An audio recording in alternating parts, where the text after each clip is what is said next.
Let's start this video off with a game that frankly really surprised me, and that is Modern Combat 5 Blackout. It's a first-person shooter, and it's pretty kick-ass. Gentlemen are in charge of street security.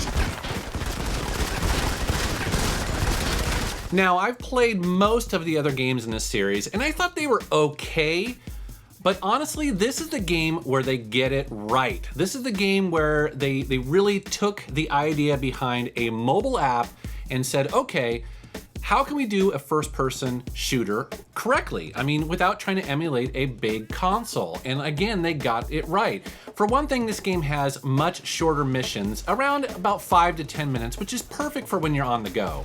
Also, there is just a ton of mission variety. For instance, you have breach and clear missions where you very quickly have to bust in through a door, take out a bunch of bad guys, try to avoid maybe a hostage. Then you also have on-rail missions, which are really, really intense. And then you may have sniper missions, which again kind of mixes up the gameplay. And of course you have very traditional first-person missions as well. Also, this wouldn't be a shooter if it didn't have an online multiplayer component, which I tried and sucked at just like on consoles.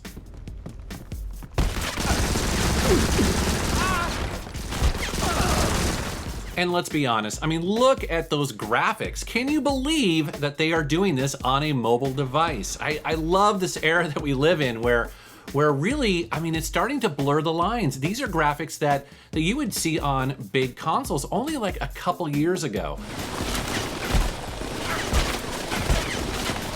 If you have a mobile device and you like first-person shooters, this is a really well-made game and you should definitely check it out. Ah yes, Devil's Attorney. This is an awesome game. So, we have a new face in court today. Max McMahon, is it? I see your stripper client is charged with impersonating a police officer. How quaint. Hey, give the man a break. The uniform is just part of a fantasy. Come on, don't you ever fantasize? Right off the bat, it might be kind of difficult to tell exactly what kind of game this is. It is a turn-based strategy game that takes place in the awesome 80s where you play as Max McMahon, who is a sleazy attorney who isn't too picky about whether his clients are actually guilty or innocent. In the game, you need to take out witnesses as well as destroy damaging evidence that can chip away at your health with every turn. You also gain power-ups that allow you to temporarily increase your health or maybe allow more powerful attacks, but the order that you use them is incredibly important.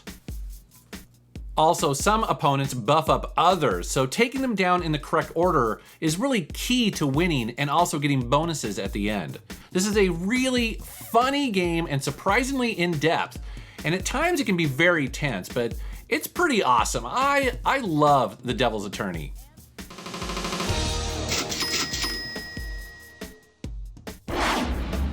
Traps and Gemstones is a mix of, how do I describe this? I guess it's like a mix of the original NES version of Metroid mixed in with a dash of Spelunker on the Commodore 64. Do you remember that game? Because I used to love that as a kid. And then you mix in a little bit of Indiana Jones. This is a 2D platforming game that has you exploring an ancient Egyptian pyramid looking for lost relics and treasure. You start off fairly weak and simple in this game. That's kind of why I compare it to Metroid, but then you quickly add things like whips to take out snakes and mummies. Later on, you'll get a pick to dig through boulders and pistols and a lot more. Map design is excellent and again reminds me of the original Metroid because you have access to large parts of the map initially right off the bat, but then again, there's gonna be paths that you can't access because you're missing an ability or a certain item. Also, the game's difficulty feels perfect, requiring you to only occasionally restart a section, but it's not so much that it's frustrating.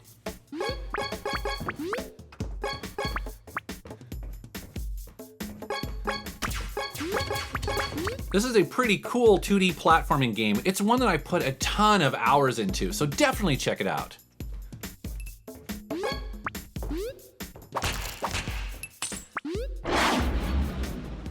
Steve Jackson's Sorcery is a game that really stands out, but honestly I was like, I don't know if I'm gonna like this game. It looks kind of bizarre. I mean, what's going on here?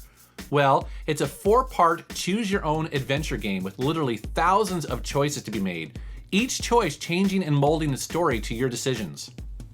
I should also admit, I wasn't familiar with the source material that this is based on. I didn't realize it's actually based on a bunch of popular books from the 1980s. However, the rich heritage of those books really shines when you first fire up this game. There's a ton of interesting content here. At the start of the game, you get to choose to play as either a male or female adventurer set out to reclaim the crown for the king. Along the way, you meet creatures, townfolks, fairies, and even ninjas who want to either talk or battle with you, each with their own motivations. There's a unique turn-based fighting game in this that, again, feels really interesting. It feels like a book, but it's also a fighting system, as well as 48 magic spells to master that can help with that combat, or sometimes come in handy when dealing with the story. Also, because this is a choose-your-own-adventure game, it allows you to rewind time if you screw up or you're not pleased with your choices. It's a fascinating game that's probably not going to be the right game for everybody, but if it looks interesting, I think you should check it out. Here's a game called Smash Hit, which is basically an endless runner, but from the first-person perspective.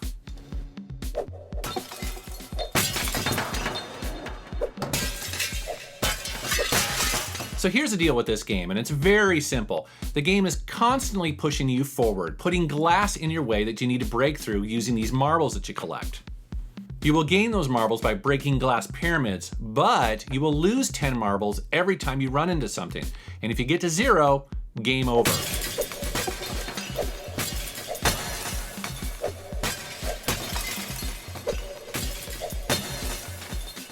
Also, look at that really impressive visual style. I just love the design of this game. It's so futuristic and cool looking. There are a lot of these kind of games in the App Store, and to be honest, I expected this to be a fairly generic runner, but I immediately fell in love with its simplicity and beautiful style.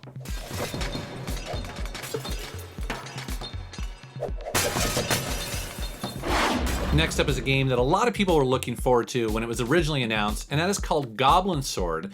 Now, this is a classic 16-bit platformer with great graphics and really responsive controls.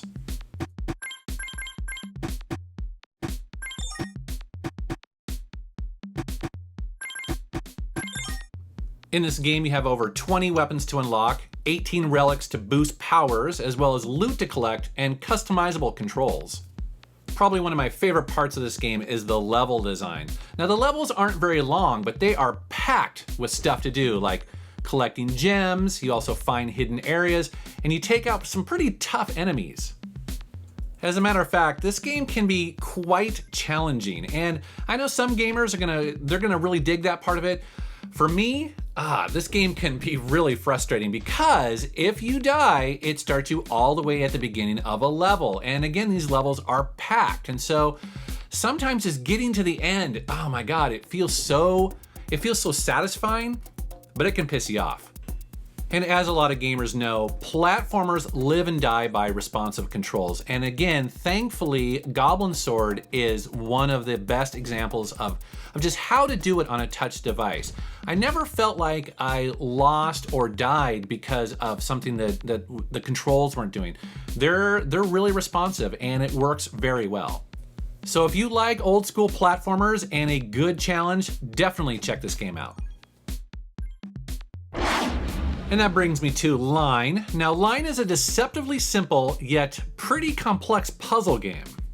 The goal of the game is to draw colored lines to connect to similar shapes without crossing other colors. This sounds easy, right? And it starts easy, as you can see here.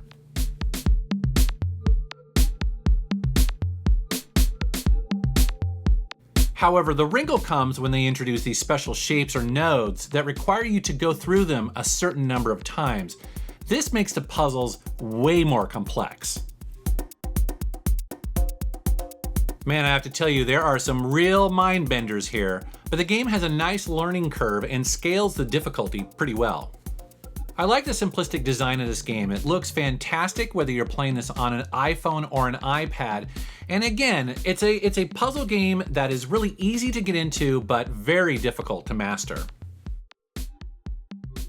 I have something to confess, and that is I actually really like match 3 puzzle games. But you know what? They kind of get all the same after a while. Well, thankfully, Puzzle to the Center of the Earth is something that really stands out as new and refreshing.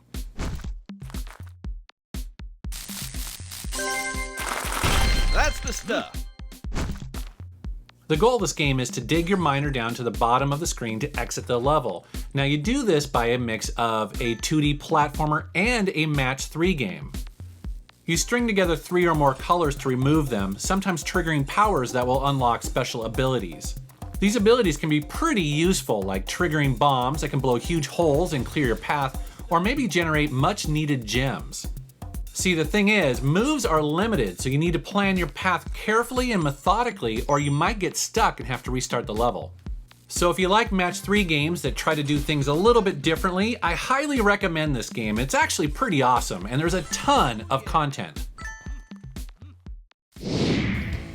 If you like playing games on your mobile device, well, I happen to have a bunch more of these videos on my channel.